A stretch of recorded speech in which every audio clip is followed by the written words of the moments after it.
Est-ce que je pense que je suis une légende? Je suis une légende du rap béninois.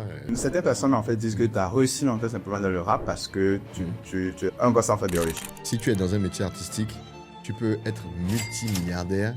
Tes chansons vont plaire à personne. Aujourd'hui, on nous fait croire que tout le monde peut être un entrepreneur. Non, mon gars. Il y a des gars qui sont des meilleurs salariés que des entrepreneurs. Je pense que peu de parents vraiment en Afrique assument et s'affirment en fait pour défendre en fait le rêve de leurs enfants. Bien sûr, ouais. On n'a jamais pu exploser ailleurs et ça nous a vraiment beaucoup frustrés. On a tenté de faire d'autres musiques, des choses qui ne nous ressemblaient pas. C'était une catastrophe. Elle est venue, elle m'a pris dans ses bras, elle m'a dit un truc en Yoruba, j'ai pleuré direct. Après le trône de Béhanzin où j'aurais dû être au top du monde, moi, mon problème c'était comment sauver mon couple. Et le Zem me dit, je passe, il dit diamant noir, mec, la femme du marché, c'est négué. Ah ouais. Je dis, mais...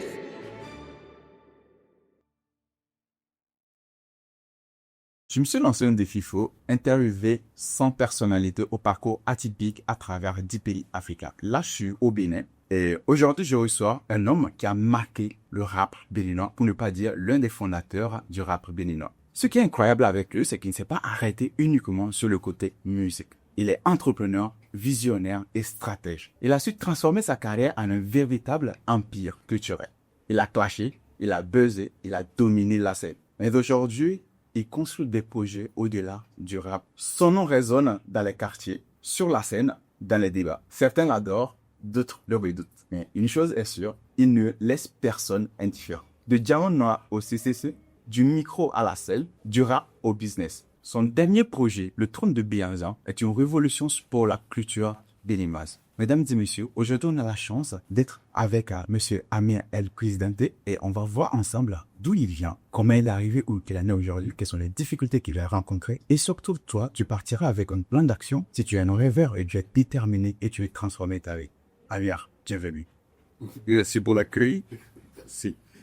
Très rapidement, j'ai envie de te poser la question, d'où vient le nom Amir El Presidente? C'est super simple en fait. Amir, c'est mon prénom.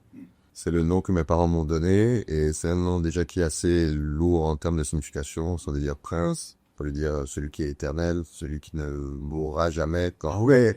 C'est un prénom assez spécial.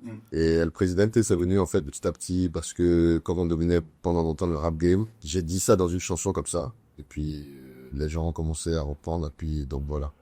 J'étais le président du rap game. Pendant une bonne période, si on peut dire ça comme ça. Ouais, parlons en fait du fait que tu étais en fait le président du rap game pendant une période. Pour certaines personnes, tu es une légende du rap. Toi, tu penses que tu es à ce statut? Est-ce que je pense que je suis une légende? Ouais. Alors, moi, il faut savoir une chose, je suis pas du tout humble. J'ai dans les gars, je dis les choses comme elles sont, autant dans les victoires que dans les défaites. Donc, j'ai pas peur de mettre les mots. Donc, si on parle de légende dans le rap game au Bénin, évidemment, je suis dedans. Sans Diamant Noir, il n'y aurait pas eu la démocratisation du rap dans les années 2000. Et effectivement, il y avait un groupe comme Ardiès avant qui faisait des choses incroyables. Mais nous, on est arrivé, je pense qu'on a amené la starification, on a rendu les choses plus accessibles, plus safe pour les parents. Parce qu'ils se sont dit que le rap, c'était pas juste des fumeurs de drogue, ou des délinquants ou quoi que ce soit, parce que nous, on avait une image qui était assez clean. Et on était plutôt beaux gosses. Donc, en plus, on a ramené les femmes qui sont beaucoup intéressées au game. Donc, ouais, on a vraiment révolutionné les choses. Donc, comme je t'ai dit, je suis pas humble du tout. Et donc, je suis une légende du rap béninois. Donc, voilà. Ouais, comme je te disais, en fait, même avant de commencer, je t'ai dit que pour te présenter, c'est très compliqué, en réalité, parce que bon, musicien, entrepreneur. Comment toi, tu te présentes aujourd'hui, concrètement? Comment je me présente? Je me présente, déjà, je suis un rêveur. Ok. C'est à la base, qu'est-ce que je suis? Je suis quelqu'un qui a des rêves et qui a envie de les réaliser. Et ça, depuis le plus jeune âge. Ok. Je crois que je disais dans un podcast avec Nasty, que même quand je suis arrivé en France pour mes études au tout début, j'avais déjà un cahier en fait où j'avais un plan de ma carrière d'artiste avec des noms de chansons et les featuring que je voulais dans mes chansons. Donc si je parle de 2001, donc je crois que j'avais peut-être posé déjà 2 fois dans un studio. J'avais le rappel encore. Donc vraiment, j'ai la chance d'avoir des visions et de mettre ces choses en place pour les réaliser. Donc je suis un artiste, entrepreneur culturel. Et même quand j'étais dans le rap, j'étais déjà un businessman puisque Cotonou Sticro c'était un label. Et on avait pour but de développer les carrières des artistes qui étaient sur le label. Donc c'est Nasty, c'est B-Side, c'est Laz, c'est DSC évidemment, ADN et d'autres artistes que j'ai pas envie de citer parce qu'ils n'en valent pas la peine. Ok. Mais donc vraiment on a toujours été dans ce côté business et pour tout te dire même, on a explosé en 2004-2005, le premier album 2005, 2007 on sort notre deuxième album et moi je suis étudiant à l'époque. Donc j'arrive à Paris en 2007 parce que j'étais à Bordeaux avant et le directeur de Nouvelle Donne, Kodion Bouemer, il est béninois donc j'étais venu au Bénin. Il avait vu que Diamant Noir, c'était ce qui moussait à l'époque. Et il l'avait demandé à nous rencontrer. Donc moi, je pensais qu'il allait nous signer, qu'on allait signer dans une maison de disques, etc. Donc on va le voir. Et on parle, bon, au final, je vois qu'il veut pas nous signer. Et moi, j'étais en publicité communication à l'époque. Et à la fin, je me suis dit, bon, moi, j'ai envie d'apprendre ce qui se passe dans le game en France, etc. J'étais une star au Bénin. Mes parents ont plus ou moins de l'argent. Mais je lui ai dit, écoute, prends-moi en stagiaire chez toi. Ok. Donc, j'allais en stage du lundi jusqu'au vendredi. Le samedi, j'avais des cours à l'université toute la journée. Et le dimanche, j'étais en studio. Donc ça, c'était mes semaines. Mais quand je te dis que j'étais stagiaire, j'étais vraiment stagiaire à la dure au début. Donc vraiment, j'allais, personne me calculait, j'essayais d'apprendre, ainsi de suite. Et un an après, je suis devenu chef de projet. Donc j'ai compris les choses de rap game en France. Et à chaque fois, je les mettais dans le rap game au Bénin. Donc j'ai toujours eu la vision de t'expert et de rendre ça plus prof. Donc j'ai toujours été de artiste et entrepreneur. Ouais. Mais avant de partir sur ces parties, en fait, business, artiste, business, en fait, beaucoup plus poussé, est-ce qu'on revenait un peu derrière? Qui est en fait Amir? Comment ça a commencé? À quel moment tu t'es dit, OK, la musique, moi je suis en vivant? Est-ce que je me suis dit la musique, je veux en vivre? D'abord, je suis un vrai passionné de musique. Quand on dit passionné, c'est vraiment. C'est-à-dire que chez moi, mon père avait une commode où il y avait des cassettes et des CD. Et bien vraiment de tout. Et il avait un appareil film dans le salon et on écoutait de la musique à fond avec mes potes, etc. Donc j'étais vraiment quelqu'un qui était à fond dans ça. Au début, c'était Michael Jackson et ensuite, je suis arrivé petit à petit vers le rap. Et pour tout te dire, même quand je suis arrivé faire mes études en France, la première chose dans laquelle je dépensais le plus, c'était les CD. OK. Et à l'époque, donc, des CD en France, c'était 15 euros, 20 euros. Donc, chaque semaine, j'achetais au moins 2 CD chaque mardi. Il y avait des sorties de CD. Chaque mardi, j'achetais des CD. Et il y avait 2 magazines américains qui s'appelaient The Source et Double XL qui parlaient de la culture urbaine aux États-Unis. Pareil, c'était 5 euros. Je les achetais chaque mois également aussi. J'apprenais, j'essayais de comprendre pourquoi tel artiste a réussi à faire ça. Les schémas de rimes, les productions, les producteurs, etc. Donc, j'essayais vraiment d'apprendre. Je suis un vrai passionné de musique. Je fais partie des 1% sur Terre qui écoutent le plus de musique sur Spotify. C'est pour te dire à quel point je suis vraiment à fond dans la musique. Et donc, très jeune, on a commencé le rap pour s'amuser parce qu'on aimait ça. Et puis, on a commencé à nous dire qu'on avait du talent. Mais ça marchait pas au Bénin parce qu'on faisait du rap en français. Bon, là, je te parle des années 90, fin des années 90. Et donc, on est parti pour nos études. Et en 2004, je ne sais pas par quelle magie, notre morceau Mets-toi à l'aise a cartonné. Mais il a cartonné. Et puis, on est resté au top pendant plus de 10 ans. Je dirais même 15 ans, on est resté au top. Donc voilà, je sais même pas comment c'est arrivé. Comme la facilité, ça. Voilà, c'est vraiment... C'est dans le charbon, parce que c'est tout le travail que vous avez fait. C'est, comme on dit souvent parfois, ce qui peut exploser, on ne peut pas souvent en fait l'anticiper. C'est la vérité parce que même aujourd'hui, si tu regardes bien dans tout ce qui s'est passé dans la musique au Bénin, le label CCC, Diamant Noir, donc et tous les autres, on a une anomalie. On répète totalement en français, avec des textes hyper pointus, avec des schémas de rimes hyper techniques. Ça n'avait rien à voir avec ce qui se faisait. Et peut-être d'ailleurs que c'est ça qui a marché, qu'il y a une cassure qui était plus propre, plus clean, plus enjaillante, et que ça faisait rêver, quoi. Donc je crois que c'est peut-être ça qui a marché. Mais je savais que tôt ou tard, il y aurait un rap plus en langue, plus profondément béninois qui allait revenir et qui allait marcher. C'est cyclique. Et dans quelques années, il y aura encore une autre vague qui va venir. Ouais, c'est comme ça. Mais si votre rap était purement en français et tout, comment vous expliquez le fait que vous avez juste explosé au Bénin et vous n'avez pas pu vraiment en fait vous exporter au niveau international? Ça, c'est une bonne question, je ne sais pas. Et c'est quelque chose qui nous a vraiment marqué, ça. C'est quelque chose qui nous a vraiment embêté pendant des années parce que quand, en 2013, on a sorti l'album Partie d'un rêve de Bruno Stico, chaque artiste du label avait déjà au moins 2 albums. Pour dire, on en avait 3 même carrément. On avait plein de mixtapes, on avait plein de trophées. Avant, on avait un succès au Bénin qui était sans équivoque. Et donc, on s'est dit, bon, il est temps qu'on aille à l'extérieur. Trace nous a pas joué comme on voulait. Pourtant, on avait un succès d'estime dans les autres pays. On avait un vrai succès d'estime des autres rappeurs, même ceux de cette génération aujourd'hui. Ils nous citent dans leurs références. Mais on n'a jamais pu exploser ailleurs et ça nous a vraiment beaucoup frustrés. On a tenté de faire d'autres musiques, des choses qui nous ressemblaient pas assez. C'était une catastrophe. On a fait des chansons vraiment horribles. Et ça n'a pas impacté l'audience? Je ne saurais te dire, mais ce que je sais, c'est qu'à un certain moment, on s'est rendu compte que c'était ridicule, en fait. Parce que ça ne nous amenait pas plus loin que quand on faisait ce qu'on voulait. Donc, on a arrêté de faire des trucs nuls, là. Comme Je kiffe ta sœur, par exemple, c'est une chanson que jamais de ma vie je chante en concert ou quoi que ce soit. C'est pas des trucs qui me ressentent. Et c'est des choses qui ont été faites pour concurrencer les jeux qui étaient là. Panico, Ago, Sidar, essayent d'être toujours dans le truc. Puis, en fait, tu te rends compte que c'est pas possible parce que c'est par génération. Et nous, l'âge qu'on avait à cette époque-là, on ne parlait plus aussi bien au public qui était des nouveaux jeunes. Par exemple, toi, tu me dis que en 2001, tu avais 4 ans. Ouais. Tu te rends compte, ça veut dire que quand mon premier album est sorti, tu as 8 ans. Tu te rends compte? Donc moi, je sortais mon premier album à 21 ans, soit tu avais 8 ans. Donc ça veut dire il y a tellement d'espace qu'après, il faut accepter qu'il y a d'autres jeunes qui arrivent et qui parlent mieux au public. Et donc, pareil, même en termes d'international au Bénin, moi, je trouve qu'il n'y a pas encore d'artiste d'ailleurs. Au niveau international. Non, il n'y a pas d'artiste au Bénin. À part Angélique Kidjo et bien, il n'y a pas d'artiste béninois qui peut dire, ouais, je suis inter. C'est ça, c'est-à-dire, il se lève demain et dit, bon, je fais un concert en Côte d'Ivoire, c'est plein. Je fais un concert au Sénégal, c'est ça, non. Il n'y en a pas. Après, maintenant, il y a des belles choses qui se réalisent, hein. Mais d'après moi, il y a plein Angélique Kidjo. Il y a aussi le BIM. C'est un collectif qui tourne beaucoup. Mais ironiquement, ici, ils sont pas connus au Bénin. Ok. Tu vois, pour moi, à part Angélique Kidjo, il n'y a pas d'artiste béninois qui a réussi à percer le truc de l'international. Moi, quand j'ai lu, en fait, simplement ton parcours, la question qui m'est revenue un peu le plus souvent, c'est en mode, pourquoi tu as décidé de venir pour Bénin? Parce que j'adore mon pays. C'est quelque chose que les gens ne savent pas parce que pour moi, on a toujours été des causes de riches, des gens qui avaient la possibilité d'être à l'extérieur. D'ailleurs, je suis français. Enfin, ma mère pensait, donc je suis descendant de colons, des trucs, etc. Mais moi, je m'en fous de tout ça. Hein. Par exemple, quand j'étais en études en France, j'ai jamais dit à quelqu'un que j'étais Montserrat. Enfin, moi, quand je me présente, je suis béninois. Et c'est ce que je suis, c'est ce que je revendique à chaque fois. Et j'adore mon pays. Mais le Bénin, c'est comme, c'est un peu dur ce que je vais dire. Mais c'est comme si ta mère est une prostituée. Ta mère, bon, c'est une pute.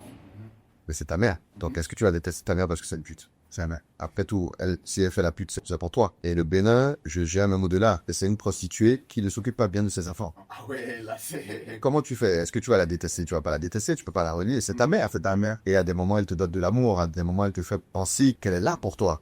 Puis il y a d'autres moments, en fait, elle ne se rend compte que c'est pas le cas. Mais c'est ta mère. Donc voilà. Donc moi, une fois que j'ai compris ça, que j'aimais à fond mon pays, qu'est-ce que je vais faire? Je vais essayer de sortir ma mère de la prostitution.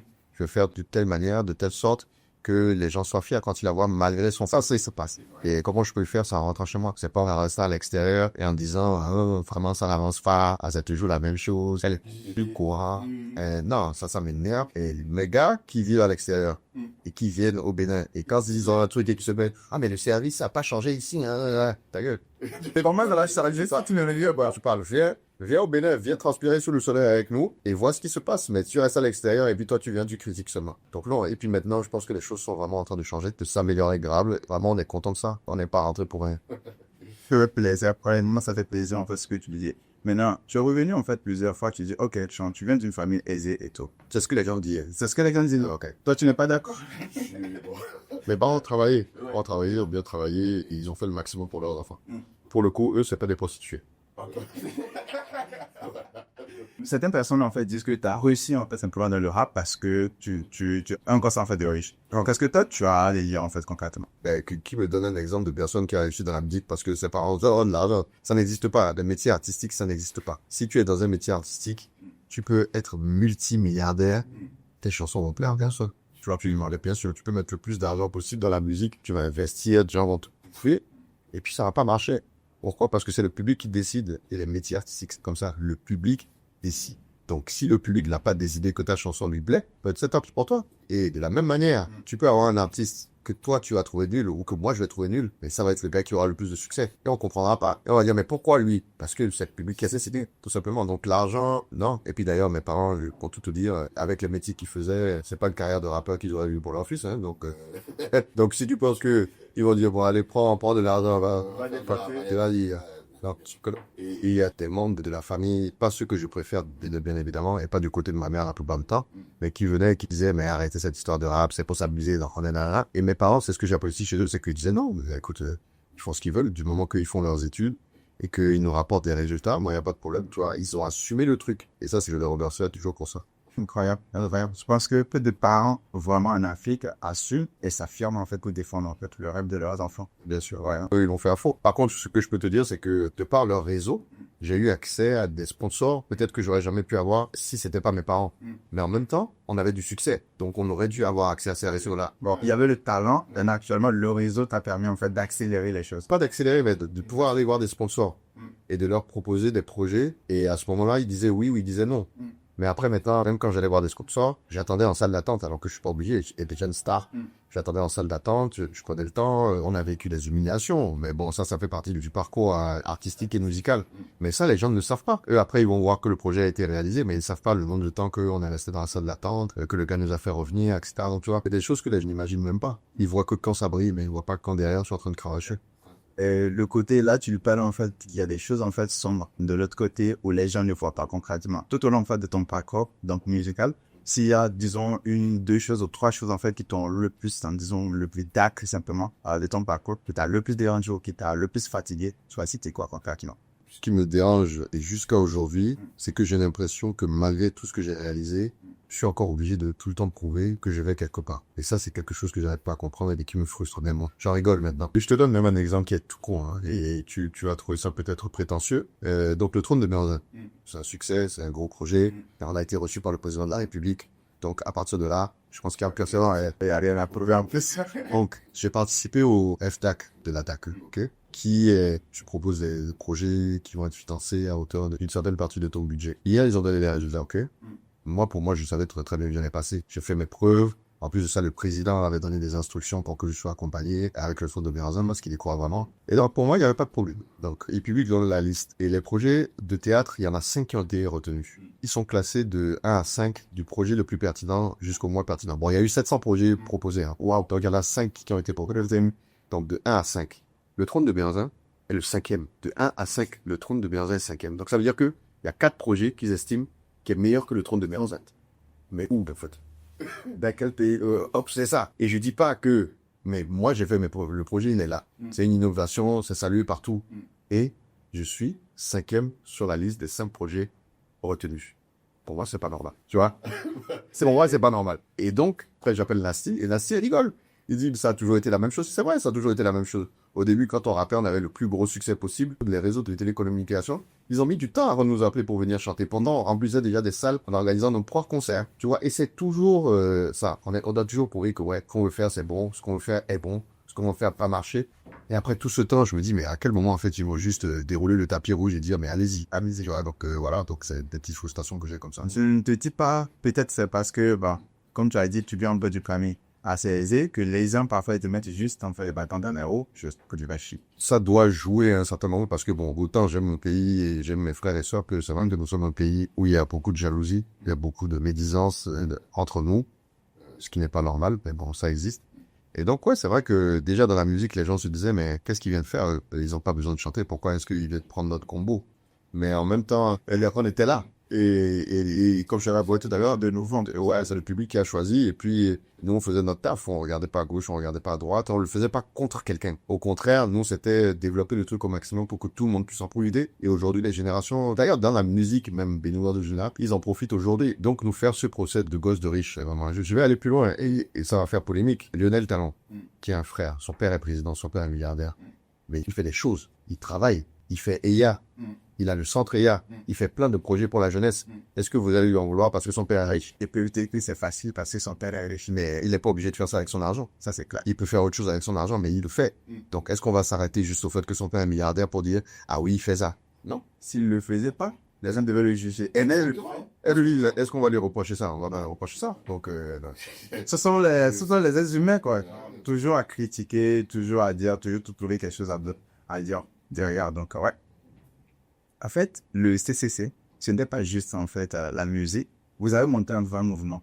Au départ, c'était pas la vision. La vision, c'était faire comme nos idoles, déjà, qui étaient les grands labels de l'époque, donc Rockefeller de Jay-Z, Rough Rider de DMX, Bad Boy de P. Diddy, qui nous faisaient rêver parce qu'ils avaient créé vraiment les crews. C'était des Avengers, en réalité, c'est-à-dire... et tu choisissais qui tu préfères. Bon, moi, j'étais un grand fan de Jay-Z, donc moi, j'étais Rockefeller. Okay. Et j'avais des amis qui préféraient DMX, d'autres qui préféraient Nas, etc. Et du coup, il y a plus de compétition. Et il y a plus de qualité qui en ressort par rapport à la musique. Donc, c'était ça déjà la première vision. Ensuite, la deuxième chose, c'est que quand on a explosé, donc comme je te dis, c'était une anomalie. Ouais. Et moi, j'ai toujours été très lucide sur notre succès.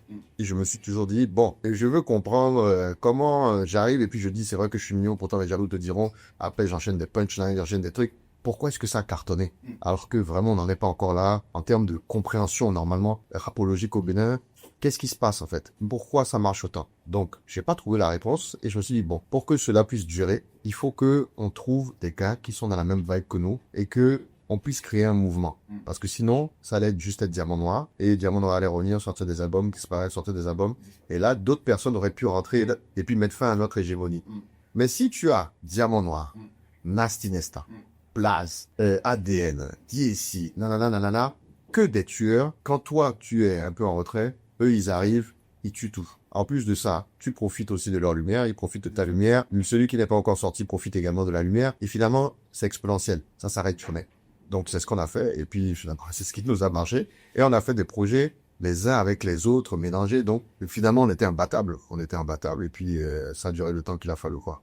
Mais dans ce truc de famille, comme tu aimes le dire, en fait, il y a eu des ennemis qui sont nés. Genre, en gros, concrètement, toi, ça t'impactait, genre, directement, parce que, est-ce que ça t'impactait directement? Étant donné que, dans tout ce que tu es en train de dire, en réalité, c'est que tu étais là vraiment, en fait, pour faire bouger tout le truc. Tu sais, au fond de toi, que tu étais là vraiment pour aider, changer quelque chose, pour que ça ait de l'impact, en fait, pour les générations à venir. Pour ceux qui ne l'ont pas compris, et que, bah, après, ils sont devenus avec tes ennemis, comment toi, tu as géré ça derrière? Yo, franchement, je m'en fous. Non, en fait, sur le moment, ça te choque. Toi, tu sais la vérité. Tu as vu ces personnes-là dans des situations où ils étaient comme des enfants, en fait. C'était tes enfants. À un certain moment, quand tu ne leur donnes pas le bon nom qu'ils veulent, alors ils deviennent tes ennemis. C'est plutôt rigolo, en fait. Tu te dis, mais attends, mais je suis pas obligé. Je suis pas obligé. Moi, j'ai fait ce que j'ai pu. Si maintenant ça n'a pas marché, m'en veux pourquoi? Après tout, c'est mon argent. Je sais pas. Qu'il n'y a pas de responsabilité outre que celle-là vis-à-vis de toi. Mais moi, mes vrais amis du crew, et c'est pour ça qu'on est toujours ensemble, c'était P-Side, c'était Nassis, c'était JC. Bon, ADN, c'était un ami d'enfance aussi, mais lui, son histoire est un peu compliquée. Et donc, des autres, c'était des gens qui sont venus aussi par leur talent. Mais puis après, voilà. Par exemple, Blaze. Blaze, par exemple, c'est rigolo parce que Blaze, on ne s'est jamais assis pour dire, c'est fini, on se quitte. Ah ouais. Jamais. Donc, bien au contraire, à un certain moment, il a pris une telle place que, naturellement, c'est normal qu'il soit allé de son côté et qu'il fasse ses affaires. Et ça n'a choqué personne dans le groupe, ça n'a posé aucun problème. Et on s'entend toujours très très bien aujourd'hui. Les autres, tous ceux qui parlent, c'est ceux pour qui ça n'a pas marché. Tout simplement, ça n'a pas marché pour eux. Et donc, il faut bien qu'il y ait quelqu'un qui soit coupable. Ouais. Si ça n'a pas marché avec nous, mais fais marcher avec quelqu'un d'autre. Eh ben non, ça n'a pas marché avec quelqu'un. Mais c'est toujours sur nous qui sont. Donc moi, non, franchement, moi, j'en fous. C'est toujours facile en fait de taper ceux qui ont la lumière. C'est bon. Exact, ouais. Et puis moi, la haine, ça me galvanise. Ah oui, c'est un sentiment que vraiment que j'apprécie et qui me fait ressentir le meilleur de moi-même. Donc, au contraire, quand il y a des choses comme ça, au lieu de me dire, oh, encore, je lui dis, ah, tu vois, ça me permet de rester éveillé et de toujours donner le meilleur de moi-même. Je vais te donner un exemple. Kamal, qu'on s'apprécie pas du tout. On est à la fête de la musique. L'année dernière, on va faire un petit happening du trône de Berzan.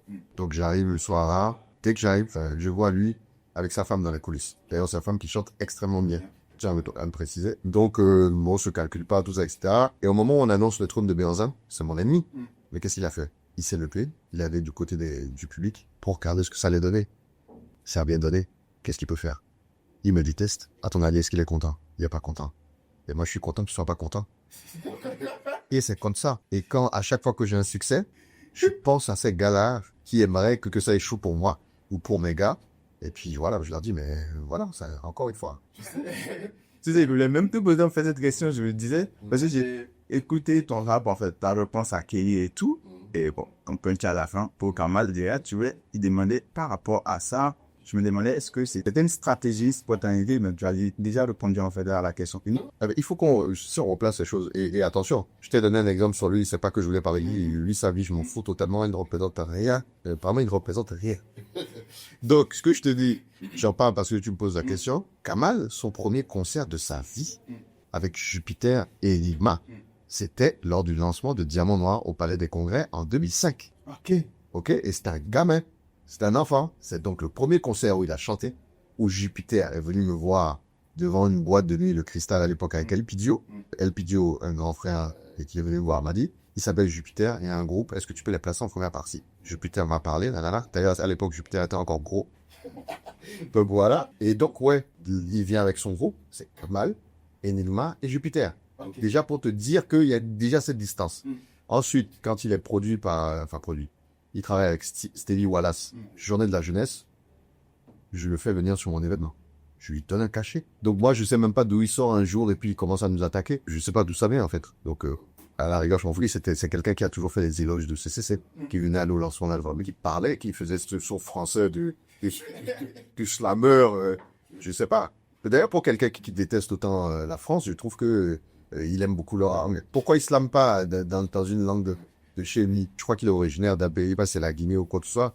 Bon, il a vécu au Bénin, il a vécu aussi. Il fait slam pap dans une de ses langues. Je comprends pas, tu vois. Question. Bref, je ne vais pas trop parler sur lui parce qu'après il va penser que j'en ai quelque chose à faire et il va me remonter sur les net. Et donc c'est pour te dire, je sais pas d'où ça vient. Et ça va être complètement égal, franchement. Vous n'avez jamais essayé de discuter un truc comme ça? Il n'y a pas de discussion à avoir avec lui parce que, contrairement à d'autres personnes, lui, je sens vraiment qu'il nous déteste. C'est-à-dire, je sens qu'il a une haine profonde vis-à-vis de nous et de ce qu'on représente. Je sais pas d'où est-ce qu'elle vient là. Et donc, je peux pas discuter avec quelqu'un comme ça. Sinon, on s'entendait correctement à l'époque quand il n'y avait pas de soucis. Donc, et puis un jour, il s'est levé et puis je pense que toute la haine qu'il avait est ressentie. Mais elle a fait. Voilà. On va passer sur le côté en fait de haine. Du coup, tu prends avec le recul de CCC.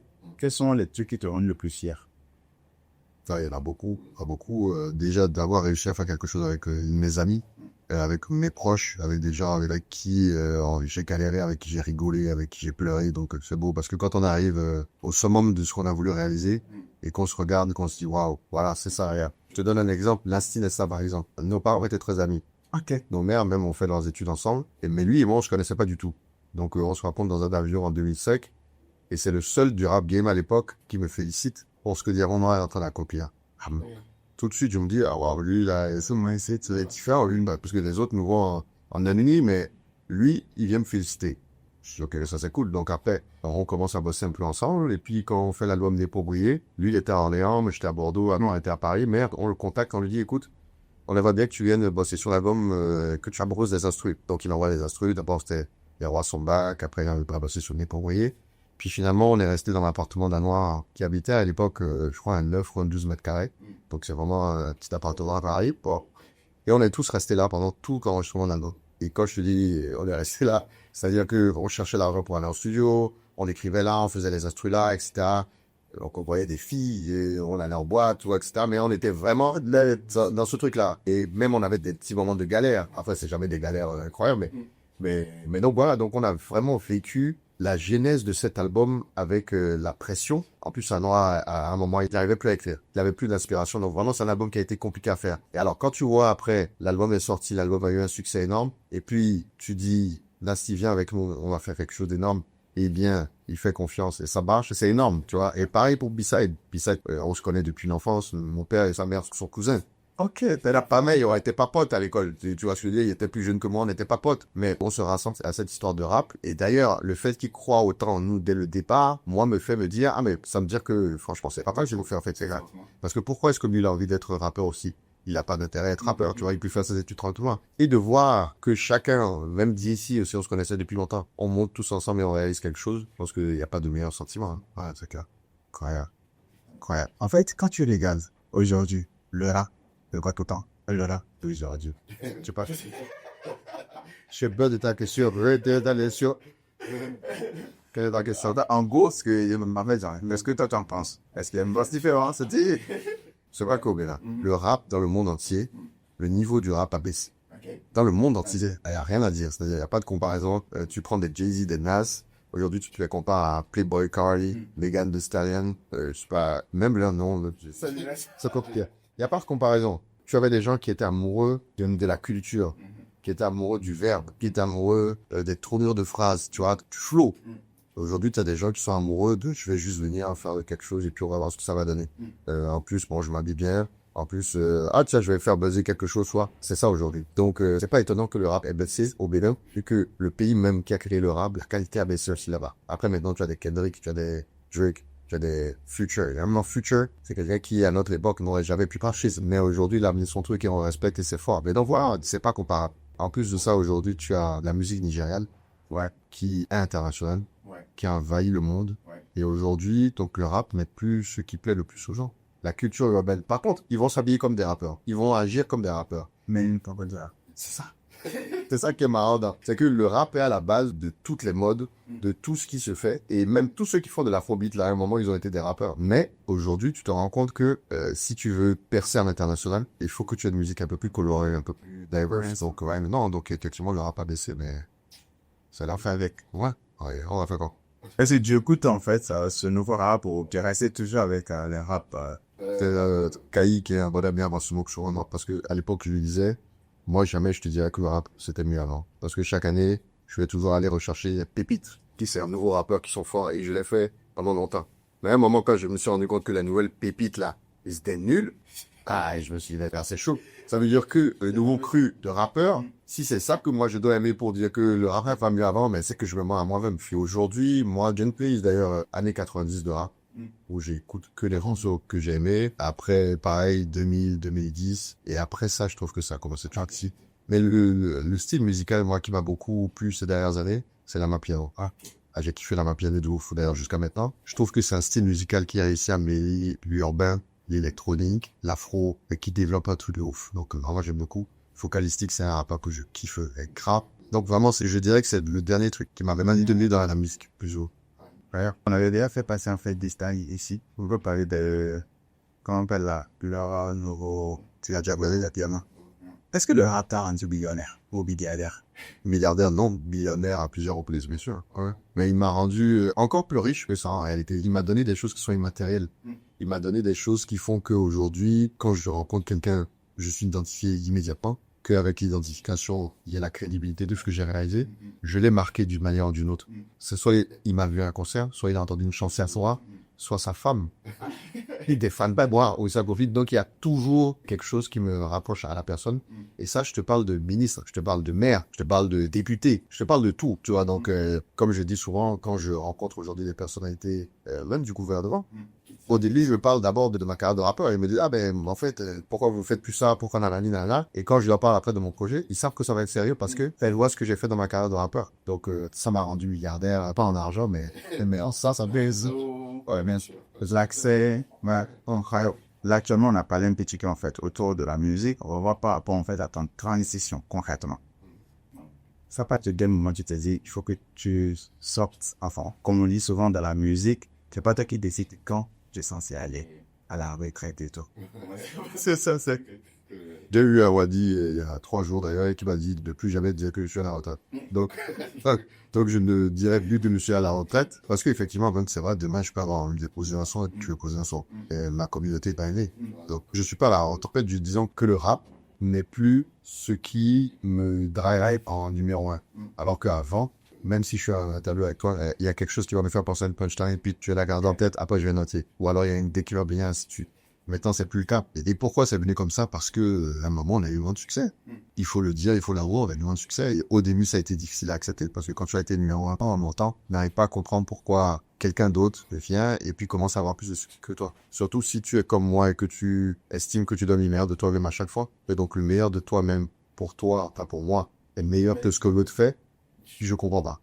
Donc, pendant longtemps, j'ai pas accepté. Puis quand j'ai accepté, je me suis dit, tranquille, je fais ce que j'ai à faire. J'ai eu une belle carrière. Et puis, on m'a dit, tranquillement. Et puis après, je me suis concentré sur le trône de meilleurs ans. Donc, j'avais plus le temps de aller faire le yo-yo. Ouais, je crois que je suis sans.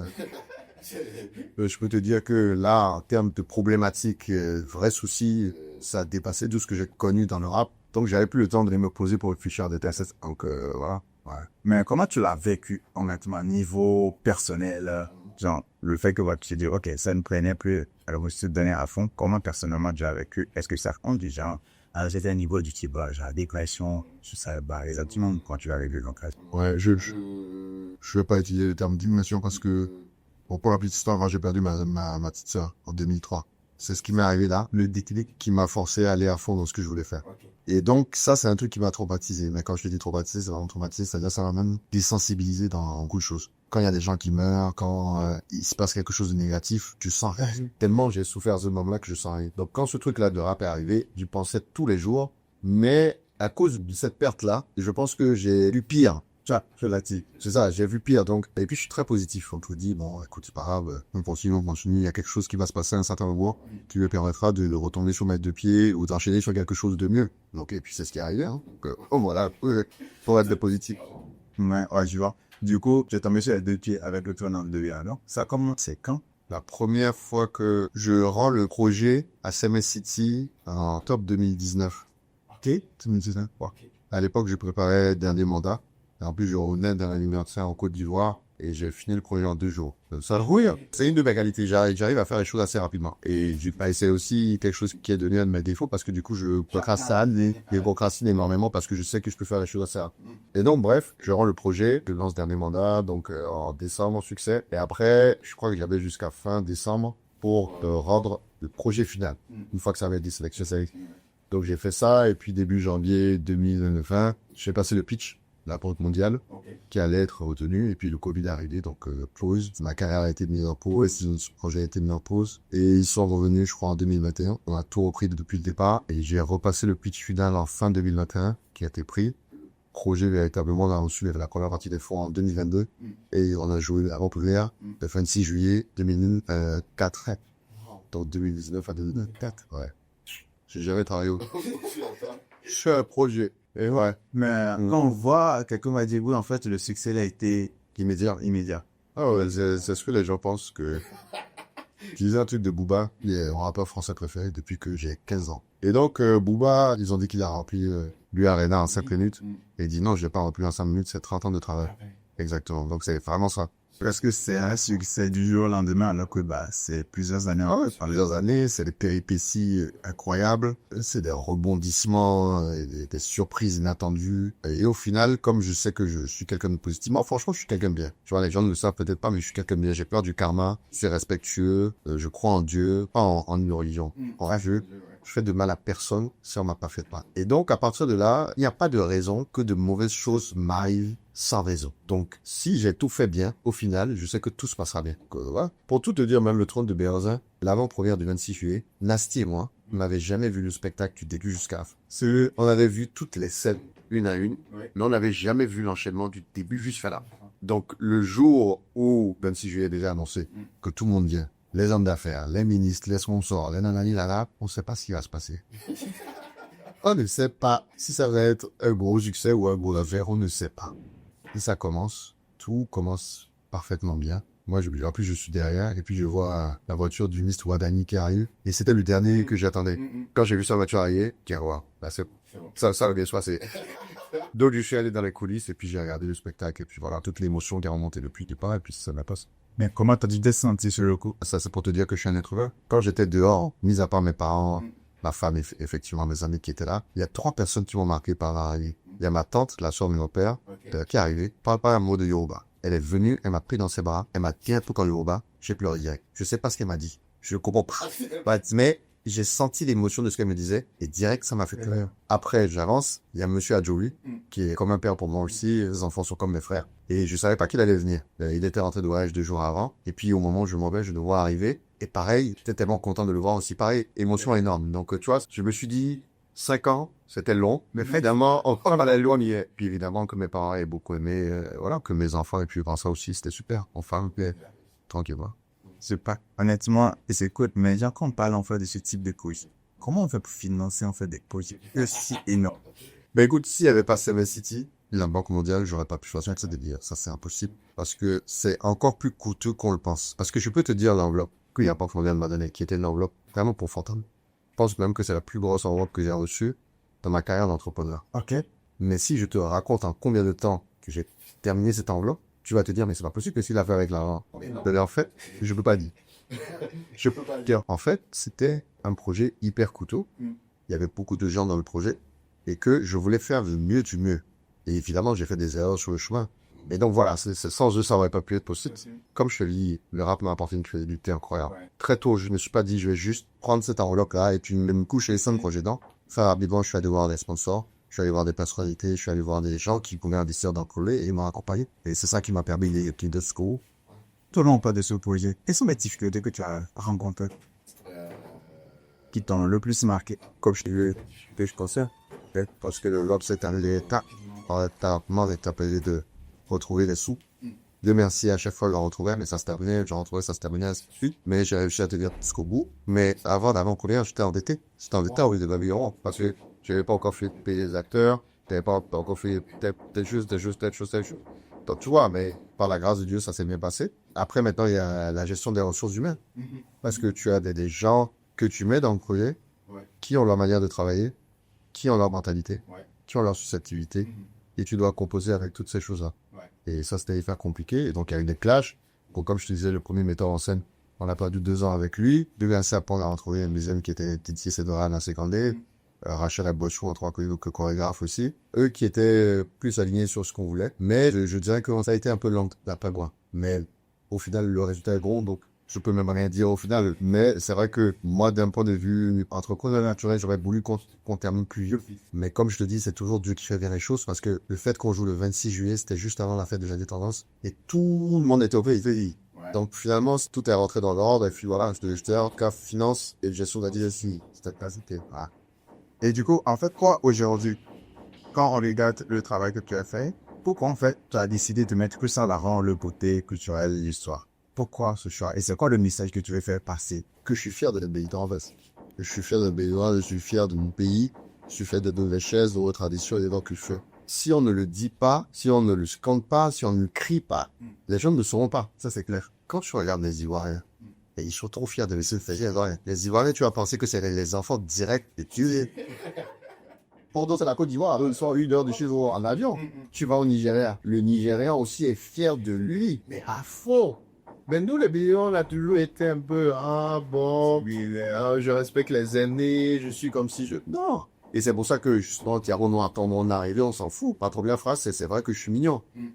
Et mes millions attirent les chignons, tu vois, je suis fier d'être ce que je suis. C'est comme ça que je suis. Moi, j'aimerais que tous les jeunes réfléchissent de la même manière. On n'est pas parfait, mais la manière dont nous sommes là, c'est comme ça, on est content de ça.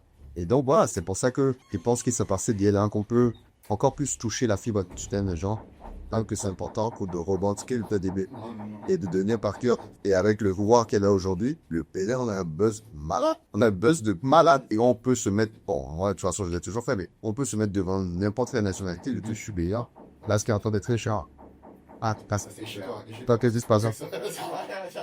À tout. Donc, non, franchement, il faut être fier de revient, c'est clair. C'est incroyable, en fait, ce que tu es en train de dire. Mais si on regarde un peu sur le temps de alors, c'est quoi le business model derrière? Concrètement, parler des chiffres que tu as investis et tout, les ressources, en fait, de la galette, etc. Mais toi, concrètement, qu'est-ce que tu regardes derrière, niveau business model? Le projet, à la base, c'est donc créer une colonie musicale qui sera, en fait, jouée dans un parc d'attractions sur la thématique du roi Merlin. Donc, si tu vois, par exemple, comme Euro Disney, par exemple, la thématique, c'est Vicky. Alors, ça serait donc un palais à rouer qui sera réfectionné. Et pour accueillir du grand public, avec une visite guidée. Et chaque endroit où tu passes, en fait, il y a un mini spectacle qui retrace l'histoire de Merlin. Donc, tu peux aller peut-être dans la cour royale et tu verras sur l'intronisation. Tu peux aller, par exemple, là où les invasions sont entraînées, tu verras les tata, il y a chaque truc. Et vraiment un grand parcours. Donc, là, aujourd'hui, si on est en train de développer la comédie musicale, c'est pour faire du bruit sur le projet final donc, du parc d'attraction, gagner de l'argent qu'on va mettre de côté pour le réinvestir après dans une attraction et faire parler du Bénin d'ailleurs. Et en faisant tout ça, tu ramènes des investisseurs qui sont intéressés par le projet et qui voient le professionnalisme que tu es en train de mettre en avant. Même si je ne gagne pas de l'argent tout de suite, parce que même ce qui rentre, je mets une bonne partie de côté. Je sais qu'à un certain moment, ça va payer. Donc, je reste confiant. Puis, tant que je n'ai pas besoin d'argent à outrance, ça va, ça me permet de vivre pendant. Ouais. Super. Et toi, aujourd'hui, est-ce que tu te considères comment, Django, tu atteins le summum ou tu penses en fait qu'il y a d'autres choses que tu veux réaliser pour dire que, ok, monsieur Ania, elle l'a accompli? Non, moi, j'ai pas de limite en ça. J'ai pas de limite. Non, et puis ça se voit dans ce que je réalise d'ailleurs. Tu dirais que si j'ai quelque chose et que je sens que je peux le faire et que je vais le faire bien, j'y vais à fond. Et après le trône de Bénin, on a eu la chance d'être appelé par le directeur de Bénin Tourisme, Sylvie Djekede, qui nous a donné des directions artistiques de l'ouverture de l'arène de Ouida. Le premier spectacle dans l'arène de Ouida, c'est Goul qui a refait la direction artistique avec Nasty, avec le reste de l'équipe. Ouais. Donc ça veut dire que il regarde. Et c'est genre à voir qu'il y a un talent que nous avons et ça va ouvrir de grandes portes. Et sur des événements qui seront encore peut-être plus grands. Tu vois, donc ça déjà, je suis content de ça. Ensuite, j'ai débuté une carrière d'acteur. Je sais pas où il était. Dans la série Apparente. Hein. Pourquoi? Parce que non seulement ça m'intéressait, mais aussi parce que je veux développer des projets audiovisuels. D'accord. Donc je veux produire une série, je veux faire des films. Donc je voulais apprendre auprès des meilleurs aussi. Donc Kisma, Titi, sa productrice Axina. Donc, je me suis mis dedans, donc en même temps je joue et j'apprends. Tu vois, et demain, peut-être que j'aurai une carrière dans la politique aussi, tu ne sais pas. Mais je veux pas faire une carrière politique comme les politiciens le font aujourd'hui. Moi, si j'arrive, je vais venir avec des idées, je vais venir avec un idéal, Et ça va être quelque chose pour vraiment faire évoluer les gens, développer les possibilités des personnes. Et aujourd'hui, tous les hommes politiques sont pas comme ça. Ça change parce qu'on a un leadership. Le président, vraiment, c'est quelqu'un qui avance avec une vision claire. Mais jusqu'à maintenant, les gens qui faisaient de la politique, c'était juste pour faire de l'argent, c'est de l'argent. Aujourd'hui, moi, je pense qu'il faut l'assembler les gens sur un programme. Et le départ, tu dis, je veux faire ça, je veux faire ci, je veux faire ça, tu ne le fais pas. Aux élections nationales, ouais, ça, aux élections d'après, tu es viré. Et donc, il n'y a plus de question d'argent. C'est-à-dire que les gens ne vont plus aller dans les villages donner de l'argent qu'on veut pour eux. Donc, c'est quelque chose avec qui je viendrai probablement dans des années plus tard. Tu tires où, en fait, toute cette énergie, toute cette ambition? Tu dis, j'en sais quoi, le truc là qui te aille à avoir autant d'énergie avec les galères et toutes les ambitions extrêmes? Qu'est-ce que tu motive à aller chercher tout ça? Tu veux que je te dise la réponse? Avant l'événement? Ça va choquer les gens. Hein? Mais je suis un élu. Je suis un élu. J'ai été choisi. J'ai été choisi. Je suis arrivé sur cette terre. Et quand je suis arrivé sur cette terre, Dieu avait déjà mis en moi ces choses qui sont là. Et donc, soit je les prends et j'accobis ma petite idée, soit je suis faux, je ne m'en profite pas. Et je ne réalise rien. Mais donc, c'est moi, mais c'est pas moi. En réalité, c'était en moi. De la même manière que quand Elon Musk, il est milliardaire, il a été choisi pour ça. Ainsi de suite. Moi, c'est ma destinée que je suis en train de suivre. Et chaque pas que je prends peut soit me rapprocher de ma destinée, soit dans des moyennes. Mais j'essaie au maximum de me rapprocher de ma vraie destinée. Et chacun choisit pour faire quelque chose sur cette terre. Et moi, au fur et à mesure, je réalise pourquoi j'ai été choisi. C'est ce que je vis. Mais comment toi, tu sais que tu as un peu été sûr? Parce que là, j'ai eu j'arrive avec. Non, parce que quand je vois mon parcours, je me dis, mais pourquoi moi, en fait? Mais qu'est-ce que j'ai de plus que les autres? Je suis un jeune comme un autre. Peut-être que je suis un peu plus mignon. Peut-être que j'ai plus de chance à tel endroit ou à tel endroit. Mais il y a des gens qui ont eu plus de chance que moi. Il y a des gens qui ont eu plus d'argent que moi. Il y a des gens qui sont plus beaux que moi. Tu vois, donc, pourquoi moi, j'ai cette chance-là et d'autres ne l'ont pas? C'est parce que j'ai été choisi pour ça. Sinon, il y a des choses qui... Ça n'a aucun sens. Ça n'a aucun sens, le fait qu'on réussisse dans le rap au Bénin. Pour moi, on était bon. Ouais. Mais réellement, Dieu autant d'années. Moi, je te dis, aujourd'hui, tous les jours, je suis reconnu partout où je vais. Et quand je te dis partout, c'est par la femme du marché, par le sémidjan, c'est par le jeune et le zé. Le zé me dit, je sais pas s'il dit, tiens-moi, mec.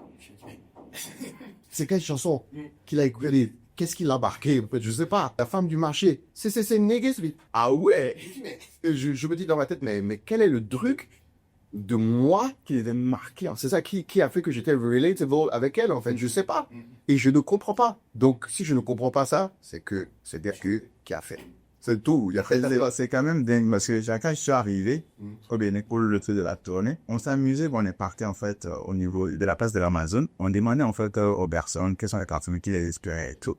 On est venu et celui en fait aussi de monsieur Chadori est aussi venu. C'est ce que je te disais la dernière fois qui est fait, c'est incroyable. Honnêtement, c'est incroyable. Et même, je vais plus loin, une trône de Berzin. Je ne sais pas comment l'idée m'est venue en tête, je ne sais pas. Je suis allé à la réunion du Challenge Fund. Il y avait une dame qui était là, qui présentait le projet à Senesti, montrer des trucs sur l'écran, etc. Je suis parti à la fin de la réunion.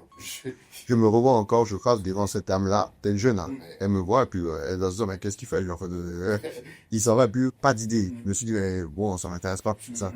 Le lendemain matin, je me réveille, dans ma tête, j'ai l'idée du parc d'attraction, de la comédie musicale, ainsi de suite. Et je te jure que depuis le départ, je savais que cette idée-là allait cartonner. Ça, c'est excès du parc. C'est déjà dans ma tête, quoi. C'est ça. Je savais, il faut que j'y aille à fond. Je sais que ça va marcher. T'as rien à dire. Et je sais pas comment c'est venu dans la tête. Bon, faut accepter la bénédiction du Seigneur. Ok. En fait, aujourd'hui, je ne chante plus. Il y a juste un peu le trône de Berzin qui se passe et que, en gros, tu dis, tu avais 100 mètres pour pouvoir atteindre le niveau supérieur. Et si tu rapportes le plus d'argent pour maintenir ton niveau de... C'est le truc très honnêtement. Je dis de toute façon, en ce moment, je fais pas grand chose à part ça. Et après, maintenant, je fais de la direction artistique comme je t'ai dit. Mais le pont de Berzin, ça doit être souvent cher. C'est vrai qu'après, il coûte cher. Donc, je paye les équipes correctement. Parce que ça, c'est quelque chose qui est très important pour moi. Parce que quand je suis arrivé dans le milieu du théâtre, je me suis rendu compte que les acteurs étaient pas bien payés. Alors que c'est des gens qui font un travail incroyable. Même des gens de théâtre qui je travaille, je trouve qu'ils ont été lésés. Ils ont été abandonnés dans ce qu'ils ont fait. C'est moi, j'y sais maintenant de films, je peux toucher tant ils sont. Potentieur, trop de l'équipe. Donc, ça coûte de l'argent, mais ça permet aussi d'en gagner quand même pas mal. Maintenant, à moi de savoir combien je mets dans la suite du projet, c'est je mets dans la poche. Tu vois, mais c'est un projet qui rapporte bien. Si aujourd'hui, tu as 1 million d'euros, tu investis ça dans quoi? Ah, c'est marrant, je me suis jamais posé la question. Si j'ai 1 million d'euros, qu'est-ce que je fais avec 1 million d'euros? Ça peut peut-être traîner à l'histoire avec quel projet je vais faire avec un là, ouais. Si je te dis que je vais faire que, c'est parce que je peux le faire. J'ai jamais commencé à apporter des trucs juste pour les raconter. Je trouve que beaucoup de gens font ça le fond. Sur les réseaux sociaux, en général, pour m'améliorer. Non, bah, je fais pas ça. Dans 1 million d'euros, je serais pas. Franchement, moi, je vais continuer dans les projets, je vais aller construire un parc d'attractions. Et je vais acheter des bus. Et je vais vraiment créer une attraction autour de la ville d'Abomey. Je vais faire un mini village, en vrai, en réalité, à Abomey, qui sera la suite logique de mon projet. Si j'ai 1 million d'euros, c'est ce que je vais faire. Et je sais que ça va m'apporter énormément d'argent. Ouais, ça c'est clair. Ouais. C'est pas une somme qui fait 1 million d'euros. Ah ouais? Ouais, ouais. Si tu me dis 100 millions d'euros, là, ouais, là. Ouais. Mais 1 million d'euros, je pense que c'est des sommes qui sont... Franchement, tu peux les atteindre dans les 1 million d'euros. En réalité, c'est pas une somme qui est si lamique que ça. Alors, en CFA, ça fait beaucoup d'argent, mais 1 million d'euros en Europe, c'est pas... Peut-être parce que il y a beaucoup aussi que tu as déjà eu à gérer, qui sont assez énormes aussi. Ouais, quand tu me dis 1 million d'euros, bien évidemment, c'est largement au-dessus de ce que j'ai reçu pour le compte Viendra, et je vois que c'est de l'argent qui se termine. Quand tu commences avec 100 millions d'euros. Ça va. Là, c'est... Oui. En fait, là, on a parlé vraiment en fait de business, on a parlé de la musique, on a parlé en fait du trône de Viendra. Moi, ce que je vais savoir là maintenant, avant en fait d'évoluer, c'est outre cette personnalité publique que tu es aujourd'hui, à quoi ressemble ta journée classique? Ça dépend des jours, mais je suis quelqu'un qui vit beaucoup la nuit. Donc, je sais pas si je vais commencer par la nuit. Mais j'essaie de te réveiller le matin, quand mes enfants se réveillent. Je reste avec eux un peu avant qu'ils aillent dans l'école. Si j'ai pas de rendez-vous le matin, je retourne me coucher. Je me réveille à 11h. Je regarde s'il y a des messages, s'il y a des choses à faire dans la journée. S'il y a rien à faire, je me recouche. Je me réveille à 13-14h. Et là, de 13-14h à 2 lendemain, j'ai plus de stop. Si tout ce que j'ai à faire, je le fais. Que travail ou peu importe.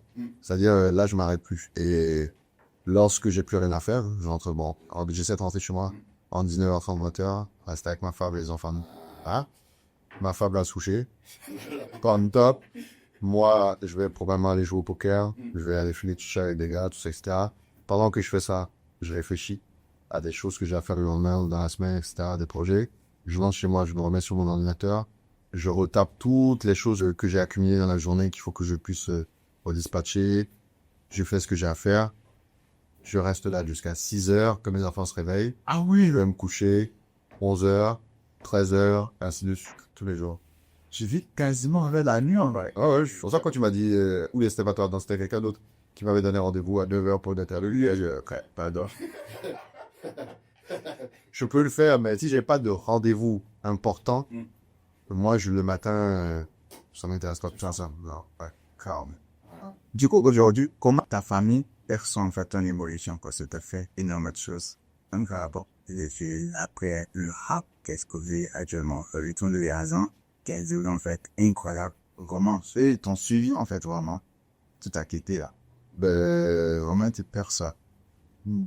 Pour eux, je suis toujours la même personne avec eux. Les petits gars, ma mère est rentrée de voyage hier. Dès qu'elle est rentrée, elle m'a déjà crié dessus. Pas qu'elle s'en fout, elle est hyper fière. Alors, ma mère, c'est vraiment ma première supporter. Elle s'inquiète pour moi à un niveau que tu peux même pas t'imaginer. Et ça, depuis ma carrière de rappeur. Donc, vraiment, elle est hyper fière. Elle est hyper contente. Elle supporte pas qu'on dise du mal de son fils. Pas du tout. Mon père aussi est hyper fier, mais évidemment, lui, c'est vrai, il me montre moi. Et lui, c'est qu'il est hyper fier. Quand des oncles et tantes aussi, bien sûr. Je t'ai parlé tout à l'heure de ma tante Rabi, aussi des tantes du côté de ma mère, les sœurs de ma mère, les frères de ma mère qui sont hyper fiers aussi. Cousins, cousines, pareil. Au niveau de mes enfants aussi, ils sont super contents, naturellement, parce que eux, ils ont pas connu ma grande époque de rappeur, qu'ils la découvrent à travers des clips, etc. Mais même quand je suis avec eux et qu'on m'arrête pour des photos, etc., ils ça dans les photos, etc. Ma femme que j'ai connue, elle, je l'ai connue en 2009. Donc, j'étais déjà une star au Bénin, mais elle me connaissait pas. C'est une Brésilienne, elle a grandi au Brésil, etc. Et donc, quand elle est arrivée au Bénin, elle a été choquée de voir à quel point j'étais connu. Elle a connu tout mon prime en tant qu'artiste. Donc, elle a connu aussi le moment où ma carrière d'artiste, elle a été moins bonne. Mais je sais pas si elle se rendait compte à quel point ça m'impactait. Parce que je suis quelqu'un qui ne montre pas exactement ce que je ressens. Ironiquement, elle, alors qui me soutient énormément, mais le trône de Béhanzin, a failli nous éloigner. Ouais, beaucoup. Parce que j'étais présent sans être présent, que moi j'étais vraiment à fond dans le projet, que je pensais à ça 24 heures sur 24, et que elle aussi a beaucoup de travail, et que donc, dans ce sens, ça rentre véritablement. Et on se voyait, mais on se voyait pas en fait. Donc voilà, donc après le projet, heureusement, on a pu se reconnecter. Pas toujours facile. Et les gens se disent, ouais, c'est super, mais je peux te dire que après le 30 heures où j'aurais dû être top du monde, moi, mon problème, c'était comment sauver la vie. C'est spécial, hein. Tu peux jamais tout avoir à toi-même, alors. Tu testé le côté pro à fond et le côté perso, en fait, là. Disons que tu as un peu négligé, pas. Ouais, il était vraiment ironique parce que ce jour-là, pour te dire mon petit truc, c'est que la couleur préférée de ma femme, c'est le vert. Donc j'essaie toujours d'avoir quelque chose de vert avec toi. Par exemple, là, j'ai du vert. J'essaie toujours d'avoir un truc vert sur moi. Le jour du trône de mariage, j'ai porté une chemise verte. Parce que j'ai toujours un truc vert par rapport à elle. Mais elle, pour elle, je l'ai totalement admiré dans ce projet-là. Alors que moi, quand à la fin je vais parler, la première personne à qui je pense dans ma tête, c'est Ben. Exactement. Tu vois? Et donc, comment tu essaies de naviguer entre ces choses-là pour avoir une vie parfaite? C'est compliqué, hein? Tu peux savoir. À un moment, je me demande même si tu n'es pas obligé de faire un choix. Comment tu fais? Compliqué. Hein? Regarde. Pas du tout. T'es plus en fait du genre à investir ou à profiter à fond de la vie. Bon, je suis là, il a dit sur le podcast avec Kali, je ne suis pas quelqu'un qui investit, qui met de côté, qui est pas. Je suis un lifer, j'aime m'acheter de belles choses, j'aime profiter de la vie, parce que je sais pas de quoi demain ça m'a fait faire. Et ça, c'est peut-être aussi lié au fait que j'ai perdu ma sœur quand je ne regardais pas du tout. Et donc voilà, peut-être que demain ça peut être pas. Je peux même sortir d'ici, je serai en train de rouler, il y a un camion qui passe et pam. Oh, mais c'est pas. Non, c'est pas. Mon heure n'est pas encore arrivée. Mon heure n'est pas encore arrivée. Regarde. Ouais. Bon, je sais que là, tu es en fait un gros bosseur. Qu'est-ce que les gens ignorent sur ça? Si tu as deux choses à me partager, ça me fait pisser mignon, quoi. En fait, que je suis quelqu'un de très gentil et gentil. Ouais, franchement, je suis très gentil. Par exemple, j'ai jamais refusé une photo. Quand quelqu'un vient me voir, je lui réponds toujours tranquillement. Puis pour le mettre à l'aise, je fais toujours la petite blague pour, c'est vrai, pour le détendre, etc. Je suis vraiment pas quelqu'un de méchant, mais je pense que les gens ont peur de moi par rapport à ce que je représente. Et ils ont toujours l'impression que je suis dur, tu vois. Ben non, pas du tout. Je suis vraiment quelqu'un de très gentil. Et je suis timide. Ah ouais? Ça, personne ne le savait. Mais je pense que peut-être que moi, ma définition de timide n'est pas la même définition de timide. Peut-être que vous réservez pas timide. Ouais, par exemple, je n'aime pas avoir la lumière sur moi, par exemple. Okay. C'est quelque chose que j'aime pas du tout. Alors, si je suis sur scène en train de chanter, ok. Mais si je suis dans ma vie privée ou que je suis à des endroits, ou si je suis en boîte de nuit et que le DJ est moment, genre de ça. Si je suis au restaurant, que quelqu'un met ma chanson, genre ça. Donc vraiment, je vais mettre dans mon coin tranquillement, sans souci. Je vais pas vers les gens que je connais pas. J'ai un sac d'amis bien réduit et je suis vraiment moi-même quand je fais ces gens. Tout le reste là, c'est une version qui est respectueuse, correcte de vous-même. Je crois que je suis un peu de celui-là. Ouais. Dis-moi, en fait, si aujourd'hui je devais donner un conseil concret, un plan d'action concret pour un jeune qui veut se lancer, plus ça dans l'entrepreneuriat, on fait de la musique, est-ce que tu veux faire? Je vais lui demander d'abord pour commencer, est-ce qu'il n'est pas sûr que s'il est salarié, c'est... Okay. Non, c'est la vérité. C'est la vérité. Parce que il faut pas se dire, ouais, moi, tout le monde n'est pas entrepreneur. Tout le monde n'est pas un entrepreneur. Aujourd'hui, on nous fait croire que tout le monde peut être un entrepreneur. Non, mon gars. Il y a des gars qui sont des meilleurs salariés que des entrepreneurs. Et il va exceller en étant directeur général d'une société, mais qui n'est pas sa société. La même personne qui est directeur général chez Apple, par exemple, si lui-même il monte son profil, il va être prêt. C'est ça. Donc, est-ce que tu es sûr d'abord que tu as la fibre entrepreneuriale? Si tu l'as pas, laisse. Tu vas être salarié chez quelqu'un, il va te payer ton salaire, tu vas vivre ta vie tranquille. Tu seras un peu un esclave. Mais au moins, tu as sa sécurité. Maintenant, si tu veux être entrepreneur, moi, je peux pas te donner de conseils véridiques en vrai. Parce que chacun a son chemin. La première chose, c'est d'avoir une vision. Et quand tu as cette vision, c'est de chercher à te documenter sur là où tu vas aller. Moi, comme je t'ai dit, j'étais un passionné de musique. J'ai acheté des CD ou j'ai acheté des magazines. Je les lisais. J'essayais de comprendre le showbiz dans son entièreté. J'ai une culture générale énorme aussi qui dépasse le niveau dur. Tu vois, donc je peux te parler politique, je peux te parler de tout, en fait, de la condition des femmes, la Seconde Guerre mondiale, les génocides, enfin bref, je me suis intéressé à la toute. Tu vois, donc si toi tu veux être entrepreneur, Mais il faut vraiment que tu saches de quoi tu parles. Ça, je l'ai appris aussi quand j'ai fait le tour de Summer City. Il faut faire des études aussi dans le milieu où tu veux aller. C'est-à-dire, tu n'arrives pas au jour et tu dis, par exemple, je veux vendre du poisson, parce que mes poissons, ça va vendre. Non. Comment ça se passe pour les gens qui vendent du poisson? Quel est le prix? Pourquoi ça marche? Pourquoi ça marche pas? Il y a tellement de choses que vraiment, si tu n'es pas entrepreneur, si tu as fait ce livre, pas faire tes études, tu vas gagner ton salaire en tant que truc. Arrive au boulot à 8 heures, rentre à 18 heures, pas dormir à 22 heures, réveille-toi à 7 heures. C'est tout. Ouais, tout le nez, tout le monde n'est pas là, n'est pas fait bon. Voilà, merci. Et on leur dit pas ça assez souvent. On leur dit pas ça assez souvent. Il faut leur dire. Voilà. C'est ce que tu viens de dire. Donc, il faut comprendre en fait que tout le monde n'est pas fait pour être... C'est la reine. En tout cas, merci beaucoup Anna, pour avoir le temps et tout. Si tu avais un dernier message à faire passer à cette nouvelle génération, aux jeunes, quand messieurs sont passionnés, ce serait quoi? Il faut pas avoir peur de rêver. Ça, c'est sûr et certain. Mais sois raisonnable dans ton rêve. Parce que souvent, les gens disent, ouais, il faut... Si tu rêves d'avoir la lune, d'aller à la lune, quand tu regardes, c'est... Non, calme-toi. Calme-toi d'abord. Essaie de voir la réalité des choses. Et puis, fixe-toi un objectif que tu peux atteindre. Quand tu atteins cet objectif, tu t'en fixes un autre. Et ainsi de suite. On n'est pas pressé. On n'est pas pressé. Moi, j'ai eu la chance d'atteindre mon premier objectif assez rapidement. Mais je peux te dire aussi que quand je suis arrivé en France, j'ai loupé ma première année. Ok. J'ai réussi ma deuxième année. Mais après, j'ai donné à 2 années d'après. Ok. Et donc, grosso modo, j'ai perdu 3 ans. T'allais pas à l'école? Oui et non. Enfin, ça m'intéressait pas, en fait, ce que je faisais. Okay. Mon père m'avait inscrit en éco-gestion. Parce que bon, on connaissait pas autre chose à l'époque. Vraiment, il y avait AES, éco-gestion. C'est dans les grandes écoles. Et voilà. Et c'est après qu'il a découvert la communication. Et là, qui a changé totalement ma manière d'être. Et donc là, je suis devenu intelligent. Je suis devenu un bon élève. Mais avant, j'étais un élève. J'allais à l'école parce qu'il fallait aller à l'école. Donc voilà, il faut faire ce qu'on aime et être le meilleur dans ce qu'on fait. C'est tout. Voilà. Super. En tout cas, merci beaucoup. Aujourd'hui, nous, on va pas avoir à ce projet. Comme je l'ai dit, c'est intérieur, en fait, c'est 100 personnalités, quoi, parfois atypiques. Donc, j'aime bien, en fait, les légendes, en fait, des pays pour qu'on pense en ce moment leur parcours. Alors, j'ai dit, il faut d'inspirer la jeunesse. Merci beaucoup et puis félicitations à toi pour ton projet et puis bonne chance. Mais comment tu vas aider là dans la chocolat? Pour le moment, je dors moi-même. Je paye à ce moment-même, pour l'instant. Donc, le but, c'est de monter un peu la peur du conseil. Je tourne ici, il y a peut-être quelque chose ici au Bénin. Donc, ça sera beaucoup plus facile pour chercher en fait des sponsors. Ah oui, carrément, réellement. Okay. Ok, t'as du quoi alors? Les gars, merci beaucoup, les amis. Je vais mettre aussi, en fait, la raison, en fait, de Amir, en dessous, si vous voulez, en fait, le compte. En tout cas, c'est musique, ça claque. Merci.